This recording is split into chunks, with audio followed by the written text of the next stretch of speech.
Hello పప్పు చేద్దాం ఇప్పుడు. పప్పు టమాటా శుభ్రంగా వాష్ చేసుకున్నానండి పెసరపప్పుని. 2 గ్లాస్ ఆఫ్ వాటర్ని అయితే యాడ్ చేస్తున్నాను. పచ్చిమిర్చి, ఆనియన్ అండి, టమోటా అండి, చిన్నగా చాప్ చేసేసుకున్నాను నేను టమోటాని.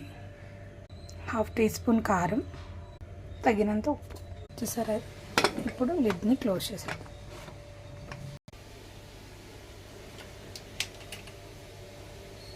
స్టవ్ ఆన్ చేసాం కండి. 3 విజిల్స్ వచ్చేదాకా లైట్ స్లిమ్లో పెట్టి